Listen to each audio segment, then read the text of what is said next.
আসসালামু আলাইকুম, কেমন আছেন সবাই? আশা করি আল্লাহর অশেষ রহমতে সবাই ভালো আছেন। আলহামদুলিল্লাহ আমিও ভালো আছি। শানুস পাকের ঘরে সবাইকে আরও একবার ওয়েলকাম জানাচ্ছি নতুন আরও একটি রেসিপি দেখার জন্য। আজকে আমি তৈরি করে দেখাবো মাত্র 2টা ডিম আর 1.5 কাপ ময়দা দিয়ে তৈরি অসাধারণ মজার একটা নাস্তার রেসিপি। এই নাস্তাটা বানিয়ে নেওয়া খুবই সহজ এবং খেতে অনেক বেশি মজাদার। আর ভেতরে যে পুরটা দেবো সেটা থাকবে ডিম আর পেঁয়াজ পাতার সমন্বয়ে। পেঁয়াজ পাতা পাওয়া যাচ্ছে এখন প্রচুর পরিমাণে, তো এখন এই সময় বিভিন্ন ধরনের রেসিপি বানিয়ে খাওয়ার। তো চলুন আজকে এই মজাদার নাস্তাটা আমি কিভাবে তৈরি করেছি সেটা দেখে নেওয়া যাক। আর আপনি আমার ভিডিওতে একটা লাইক করে চ্যানেলটি সাবস্ক্রাইব করে পাশেই থাকবেন আশা করছি। বিসমিল্লাহির রহমানির রহিম। প্রথমেই একটা মিক্সিং বোলে নিচ্ছি আমি ময়দা 1.5 কাপ পরিমাণে। ময়দার পরিবর্তে আটাও ব্যবহার করতে পারবেন। এরপর এখানে দিচ্ছি 1 চা চামচ চিনি আর 1 চামচের 3 ভাগের 1 ভাগ পরিমাণে দিচ্ছি লবণ।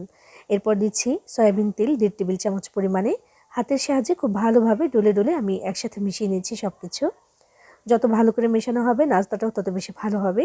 তো ভালো করে মেশানোর পরে নর্মাল ট্যাপের পানি অল্প অল্প করে দিয়ে আমি এখানে একটা খামির তৈরি করে নেব। নর্মাল খামির যেমন হয় রুটি বা পরোটার জন্য আমরা যেমন বানাই সেরকম করে একটা খামির আমি এখানে বানিয়ে নিচ্ছি। পানিটা একবারে না দিয়ে আমি বেশ কয়েকবারে দিয়ে তারপর একটা খামির এখানে মাখিয়ে নিলাম। তো যে দেখেন অমসৃণ একটা খামির কিন্তু এখানে হয়েছে। নরম হয়েছে তবে দেখতে খুব একটা মসৃণ না, তবে একটু যদি রেখে দিই তাহলে খুব সুন্দর মসৃণ হয়ে যাবে আর সেটা দিয়ে নাস্তা বানালে অনেক বেশি সুন্দর হবে। তাই একটু তেল মাখিয়ে আমি এটাকে রেখে দিচ্ছি ওই 5 থেকে 6 মিনিটের জন্য। একটা পুর বানাবো আমি এখন, ওই পুরটা বানাতে যতক্ষণ লাগে আর কি। একটু ঢেকে তারপর আমি এটাকে রেখে দিলাম। আর এইদিকে যে নিয়েছি আমি পুরের জন্য 2টা ডিম আর নিয়েছি এখানে পেঁয়াজ পাতা একদম ছোট করে কেটে নিয়েছি। তো এই দুটো হচ্ছে মূল উপকরণ ওই পুরটা বানানোর জন্য।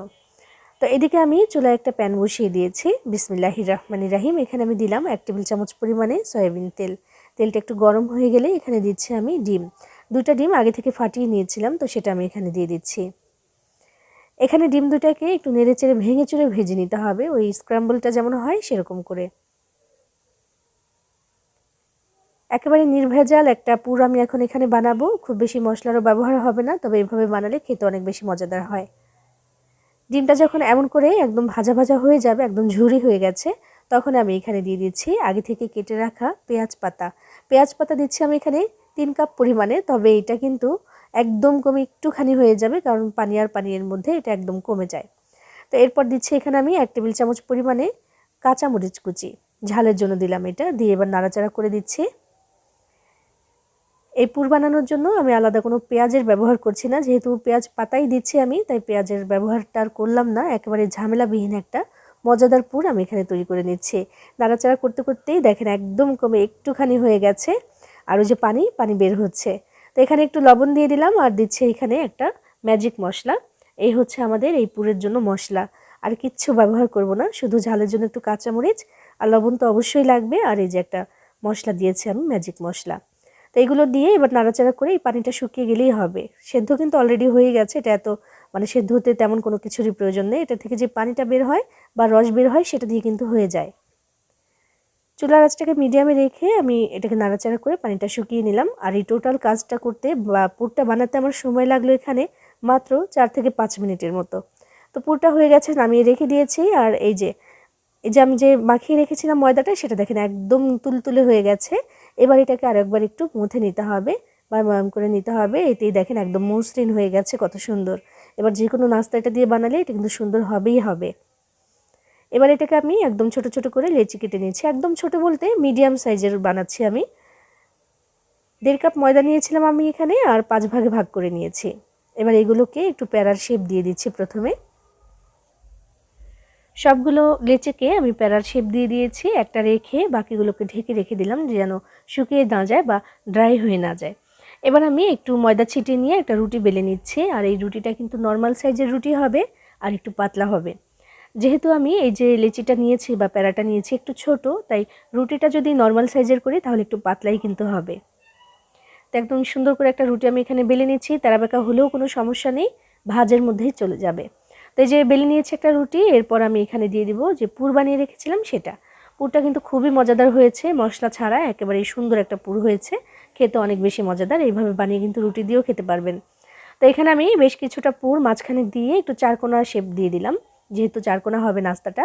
এবার এই গোল রুটিটার চারপাশে সুন্দর করে একটু পানি লাগিয়ে দিচ্ছি আঙুলের সাহায্যে। এই পানিটা দিয়ে কিন্তু আঠার কাজ হবে। এইবার ওই যে পরোটার জন্য যেমন করে ভাঁজ দেই সেভাবে আমি ভাঁজটা দিয়ে দিচ্ছি। একটু খেয়াল করে দেখবেন।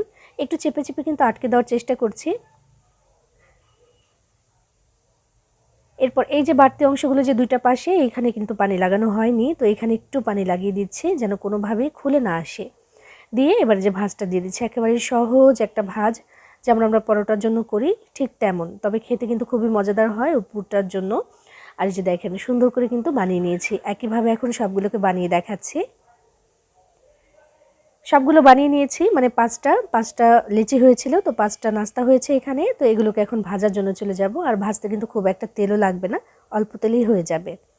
বিসমিল্লাহির রহমানির রহিম। এখানে আমি একটা প্যান বসিয়ে দিয়েছি চুলায়, তার মধ্যে আমি এই যে চামচটা, এই চামচের 2 চামচ তেল দিয়ে দিচ্ছি। এই তেলেই কিন্তু হয়ে যাবে, ডুবো তেলে ভাজার কোনো দরকার নেই, চাইলে ডুবো তেলেও ভাজতে পারেন একদম কড়কড়া করে, তবে আমি সেটা করছি না, আমি এই তেলেই ভাজবো। তেলটা একটু গরম হয়ে এলে এখানে আমি নাস্তাগুলো দিয়ে দিচ্ছি। আর যে ভাজের যে অংশটা, যে ভাজ দিয়েছি আমি, ওই অংশটা শুরুতে আমি নিচের দিকে দিয়ে দিচ্ছি। চুলার আঁচটাকে মিডিয়াম থেকে একটু কমিয়ে রেখে তারপর আমি ভাজবো, কারণ খুব বেশি বাড়িয়ে দেওয়ার দরকার নেই, তাড়াতাড়ি তাহলে আবার উপর থেকে কালার চলে আসবে। তো সেজন্য আমি একটু কমিয়ে রেখে তারপর ভেজে নেব। বারবার করে উল্টে পাল্টে এই পাশ ওই পাশ ঘুরিয়ে সুন্দর করে নাস্তাগুলোকে ভাজবো। আর এগুলো কিন্তু একটু ফুলবে, দেখবেন একটু ফুলবে, যেহেতু একটা পকেটের মতো হয়েছে তাই এটা কিন্তু ফুলবে বেশ খানিকটা।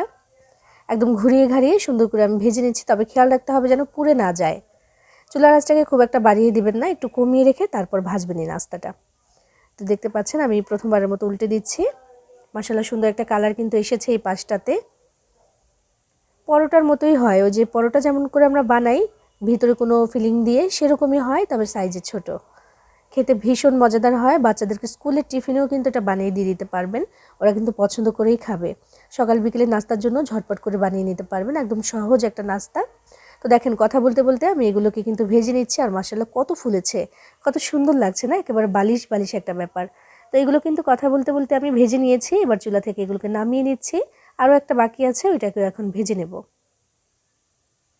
খুব সহজেই কিন্তু নাস্তাটা তৈরি করে নেওয়া হয়ে গেল। আর ওই যে পুরটা বানিয়েছি, ওইটা বানাতে তো একেবারেই কম সময় লাগে, ঝটপট করে হয়েও যায়। চাইলে কোনো মশলাও এখানে অ্যাড করতে পারেন, তবে আমার হিসেবে মশলার কোনো প্রয়োজন নেই। ডিম দিয়ে এভাবে বানালে খেতে অতুলনীয় হয়। আমার বাড়িতে কিন্তু সবাই পছন্দ করেছে মাশাআল্লাহ। দেখেন সবগুলো নাস্তা বানিয়ে নিয়েছি, আর দেখতে কত সুন্দর আর আকর্ষণীয় লাগছে।